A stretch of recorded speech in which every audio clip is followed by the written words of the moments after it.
Hey everyone, what's going on? My name is Wande. You may know me from just, rapping or from social media in general. But yeah, I'm glad to host this conversation with these women today. My name is Mirra. I am from LaGrange, Georgia, and I am a graphic designer. My name is Cassandra. Yeah, I'm from Orlando, Florida. I am a multi-creative. So, to just stick to one title is a little bit difficult for me. My name is Catalina. I go by Cataphant. I am a visual artist. I do a little bit of design work. I do some education. I am from the Midwest, but I live in San Diego, California. Today we'll be discussing some exits that occurred in our life that actually ended up being an entrance into a new place of where God is calling us to be.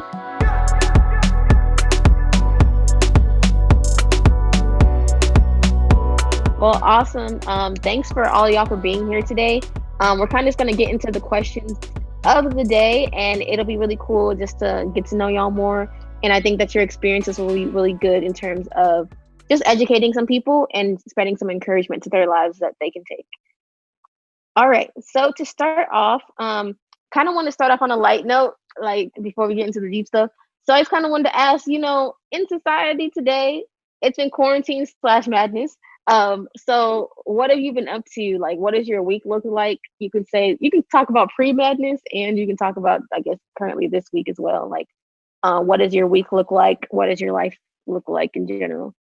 My week is pretty chill, to be honest. My company, Warner Media, we work from home, like all the designers, everybody's working from home. So it's like pretty easy, not too crazy. There are crazy moments, but for the most part, it's like it levels out because they stagger all the designers.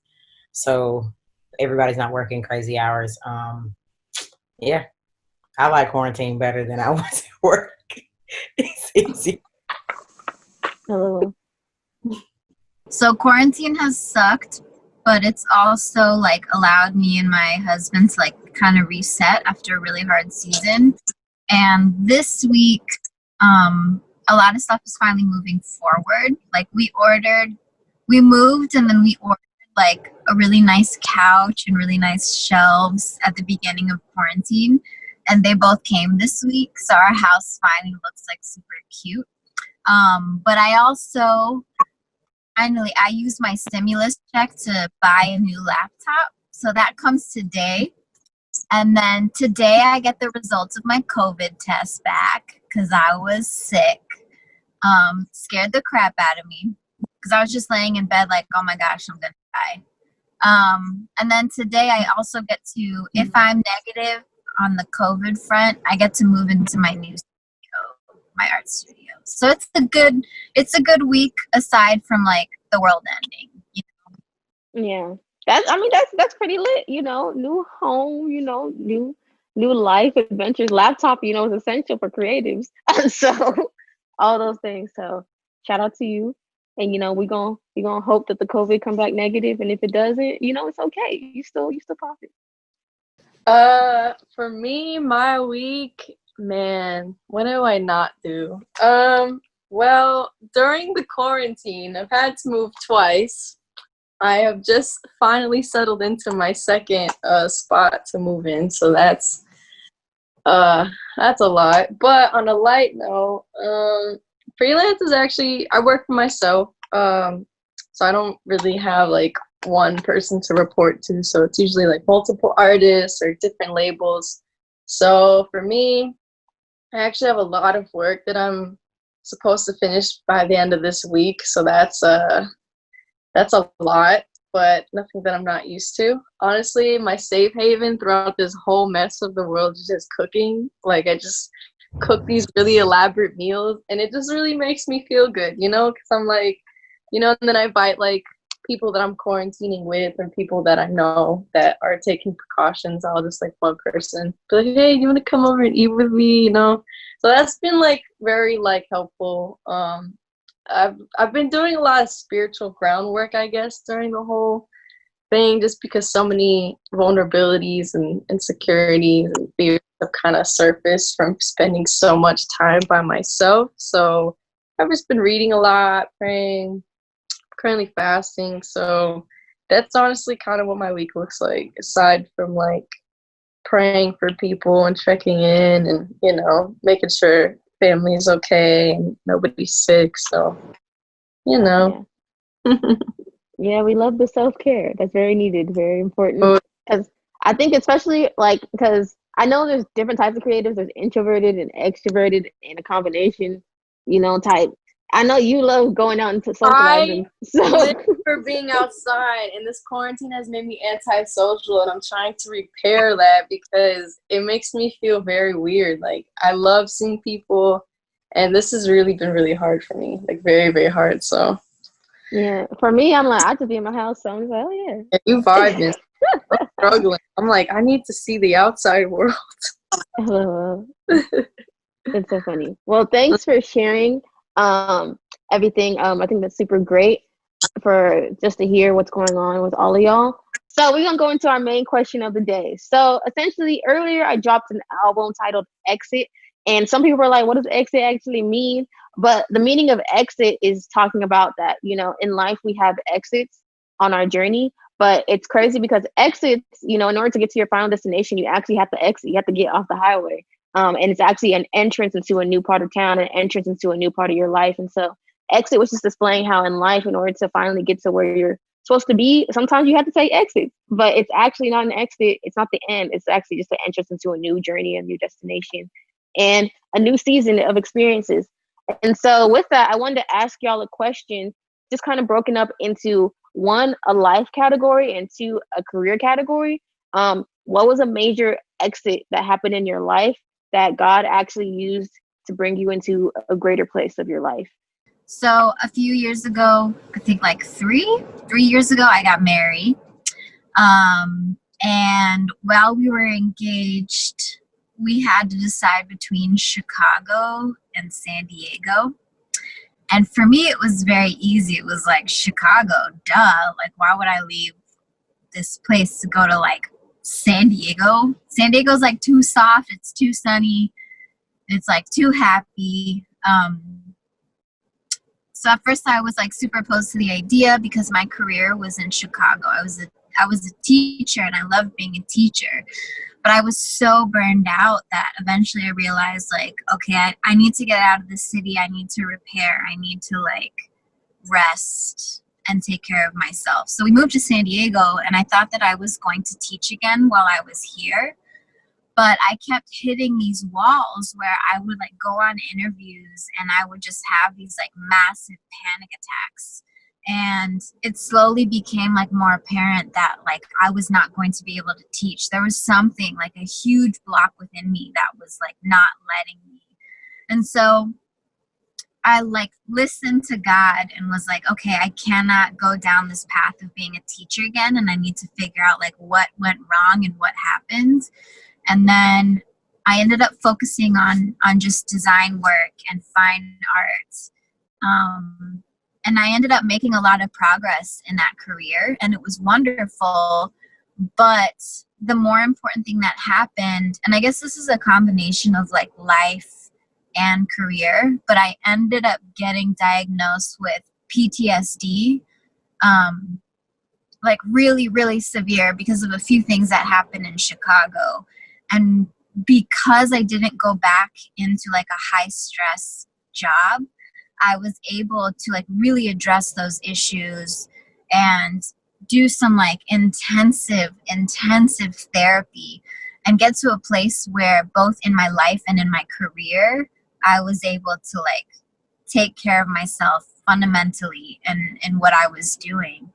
And I really do think that God put up so many blocks between like me and my old life that I've had no choice but to move forward and to really focus on like, okay, what is the difference between what I want to do and what God is calling me to do? Because when I was an educator, it really was all about like, what are my desires? What are my goals? I was burned out like crazy, and I wasn't really paying attention to like, where is God leading me? Like, what does God want me to do?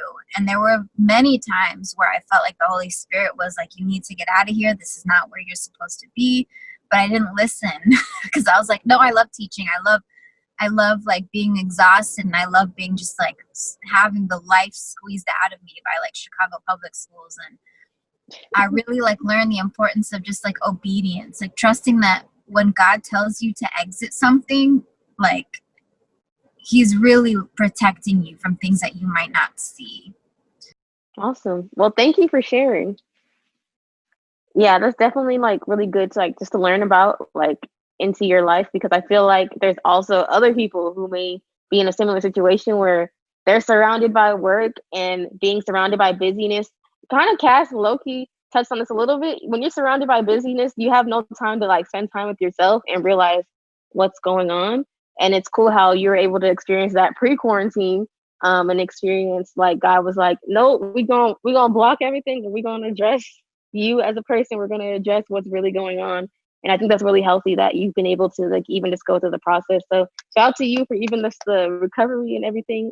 It's been great just to hear, because I know you talk about your progress online as well. So it's been great hearing like your updates of like how things have been going.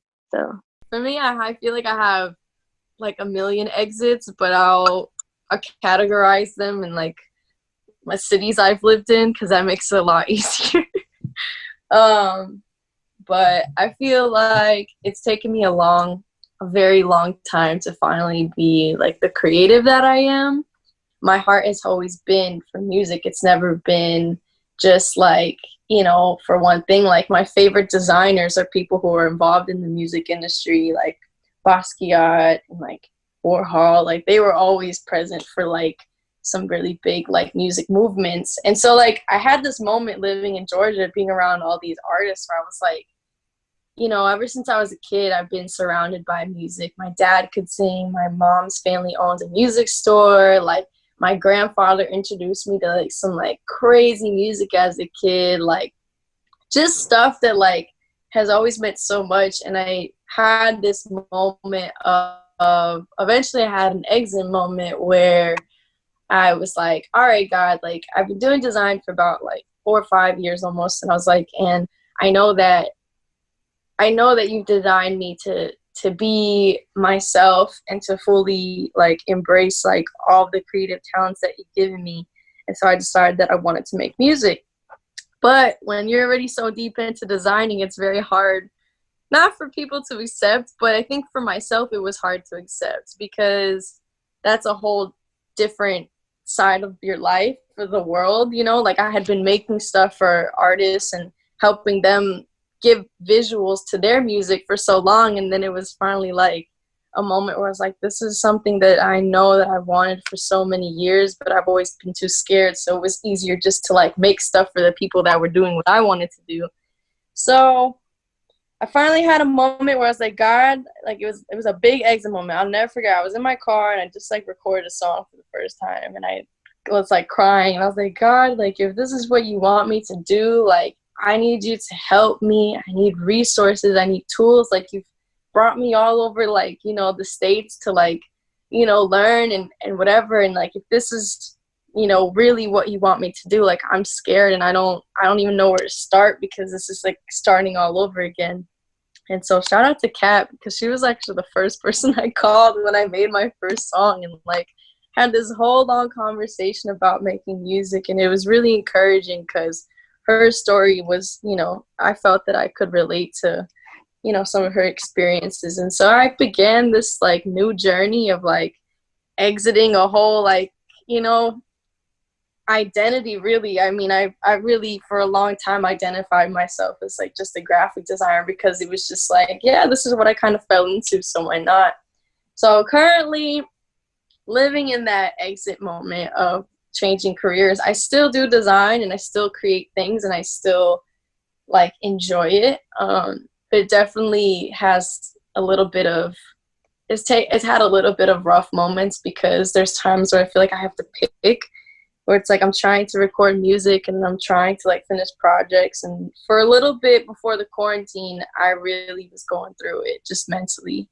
And I feel like I've just kind of honed into my core people, and they really have given me the confidence. They've reminded me of things that God has told me about calling, about like, you know, the decisions I'm making, and even just like the music I make. Like, I know that it's for somebody, and I know that like there's a group of girls that are probably waiting for someone that looks like them to be represented, just to like, you know, have that representation and not feel alone. So it's been rough, but God has definitely given me the courage and the security in both of my talents to be like, God, like, I'll honor you in any talent as long as it's like what you want for the seasons. Thank you for sharing. I think what I gathered from you is just like exiting identity. And I feel like that's something that's very, very hard to do, because especially if people like to pronounce who you are upon yourself. And it's all like, they're like, no, this is who you are. And it's kind of like hard if it's not necessarily a bad thing. So it's kind of hard to exit that and be like, well, this is what I want to do. And so I think it's really dope that you've been able to like begin to step out on that and to begin to live it out and stuff. And so I feel like I can even relate to that too, because I was, whenever I first moved to Atlanta, it's because I got the job doing like A&R admin, and that's not necessarily bad. Like it was a good job, it was fun. I'm surrounded by music, but it was like, nah, you know, God's telling me to be an artist, and so like that's a weird thing of, it's like, people are telling me like this is my identity, but it's like, no, this is. It kind of shows like the importance to just obedience, of like obeying and being who God's called you to be, because when you step out on faith, that's one, how it can actually happen. And then two, that's how people can now be like, okay, well, she had the confidence to trust in God, and God didn't fail her. So let me have the confidence too to trust God, knowing that he won't fail me. And like, here are proven examples, multiple examples of how he did not fail these people. So he has a good track record. So let me trust him. Right. Yeah. It's super dope. So for me, I think my exit was like exiting singleness into like marriage life. So it was kind of like unexpected, because I was single for 2 years after my previous relationship, and I just was so not feeling anything. And I was like, Jesus is my husband, everything. And then pop comes my husband right now. And that was a interesting relationship, because we met on a dating app, Hinge, and we totally didn't see it, I don't know, like moving as fast as it did. So we dated for probably 3 months, and then I found out I was pregnant. So found out I was pregnant, and it kind of took both of our lives for like this tumultuous, I don't know, experience. And if we're being real, this is real.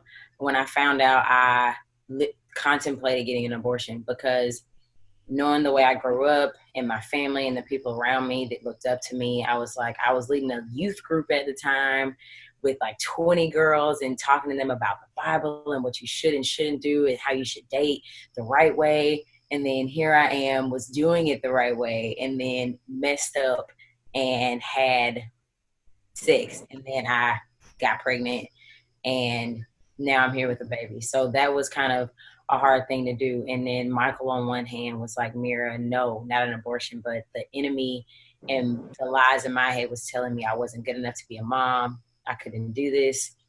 And so I was exiting the thought of like singleness and my, I guess, personal time in a new life of like marriage and being a mother, and thinking about something different other than like my own time. Because me as a person, I'm introverted. I just don't want to be around people all the time.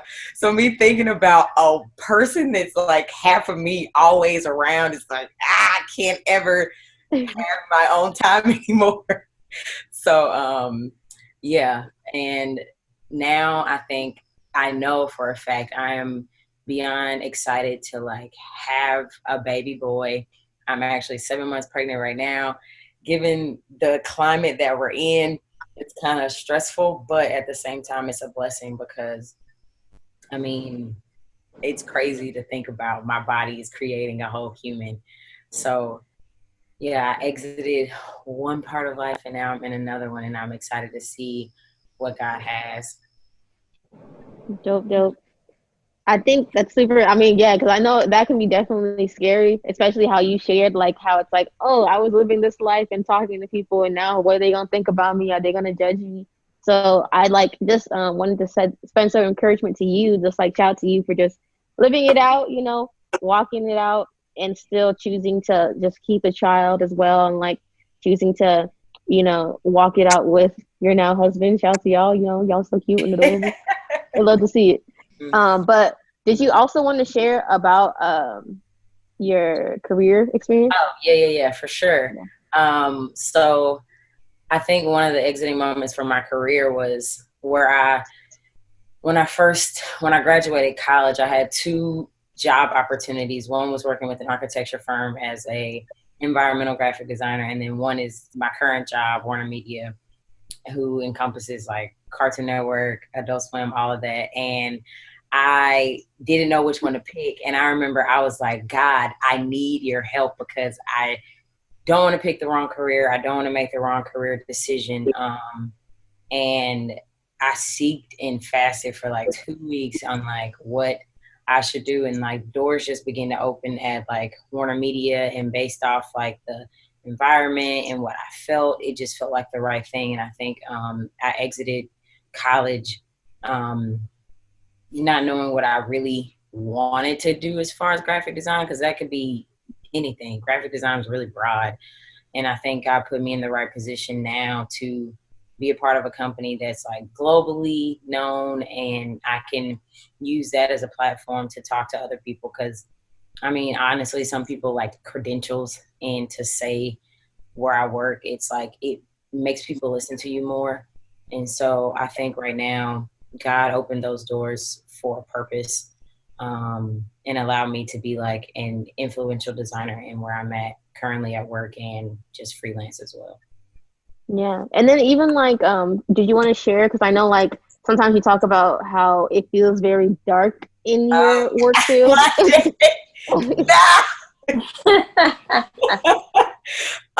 Yeah. So I think, well, working in corporate America, I had to come to grips with like everybody isn't a Christ follower.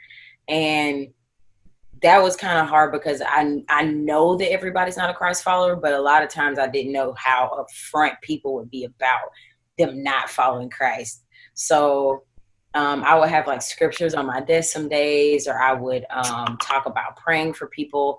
And at times I was, I guess, giving back the reactions of hail Satan, to be honest. And it was kind of hurtful to hear certain things, and it made me actually not want to work there anymore, because it was hard to actually live out my faith and then at the same time be, I guess, work there respectfully, because I really just wanted to go off, but I didn't. But now I prayed, and after anger, it should have been prayer first. For me being human, I was angry about it, but then I prayed about it, and I was like, God, just give me the word to say to these people and how to meet them where they are and not sound judgmental or come off abrasive and like slapping them in the face with the Bible. And it actually turned out great, because now I've had one of my coworkers asking me about God and like, why do I feel so strongly about this? And it's opened up the room for conversation. Not that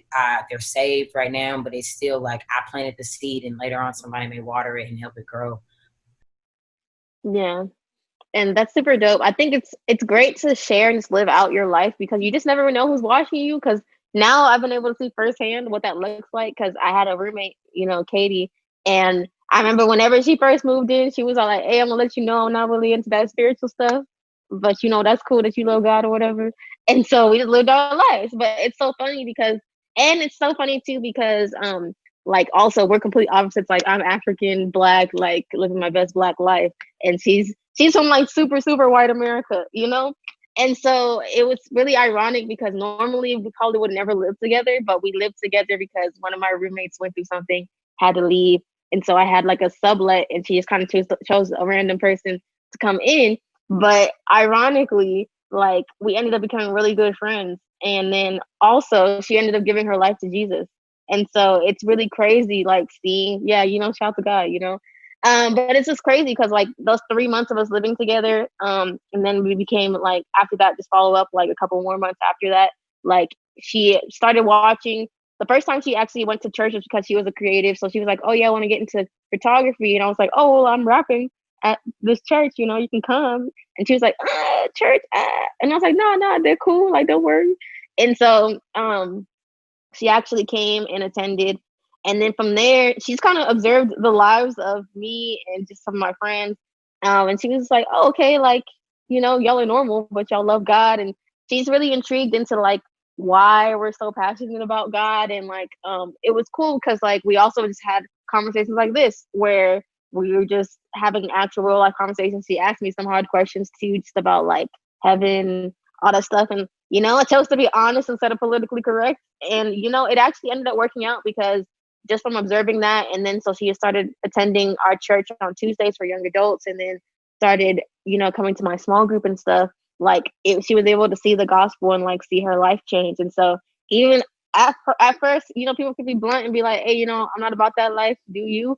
But it's cool because from our consistency of just continuing to be who we are, continuing to love God and trying to serve him as earnestly as we can, you know, it actually, people are watching you and it actually is affecting other people's lives. And they're like having internal conversations with God and being like, you know, maybe I'll try this thing out. And so it's cool seeing like our different career fields and just being bold enough to step into that and just being bold enough to profess Christ through that as well is literally like affecting people's lives. They're watching, they're peeping. And, you know, so eternities are changing.